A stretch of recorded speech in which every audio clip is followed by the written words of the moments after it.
Alors bonjour à toutes et à tous, dans cette vidéo nous allons voir comment appliquer le test de Shapiro-Wilk sur R. Alors qu'est-ce que le test de Shapiro-Wilk? Il s'agit d'un test statistique qui permet de vérifier si une distribution suit une loi normale ou non.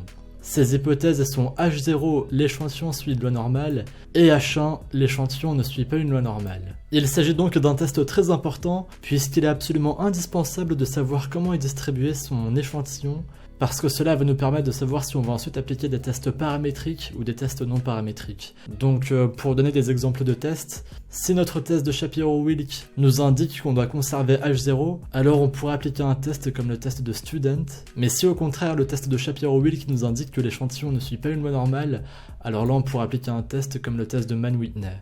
Ce sont des tests qui nous permettent de savoir si les échantillons sont de même moyenne ou de moyennes différentes.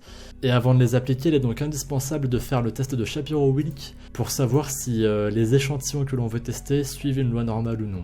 Alors pour vous montrer comment fonctionne le test, moi j'ai déjà commencé par importer des données préalablement, je vais vous montrer ça.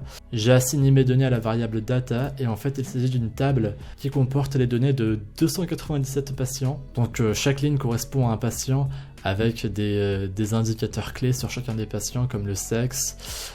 On a aussi l'âge, on a également le cholestérol que l'on va utiliser comme exemple pour le test de Shapiro-Wilk.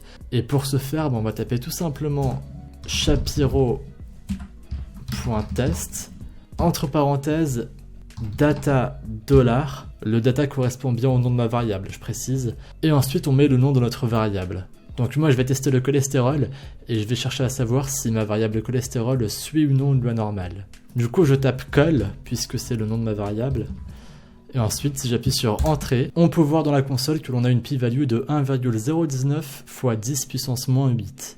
Et avec un niveau de signification de 5%, on rejette forcément l'hypothèse H0 au profit de l'hypothèse H1.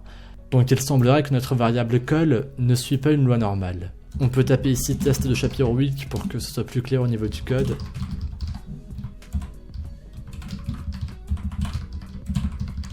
Et voilà, bien entendu, si le test avait été supérieur à 5%, donc 0,05, dans ce cas on aurait conservé l'hypothèse H0 et on aurait pu affirmer que l'échantillon suit une loi normale. Voilà, c'était tout pour le test de Shapiro-Wilk. Vous pouvez voir que c'est très facile à mettre en place.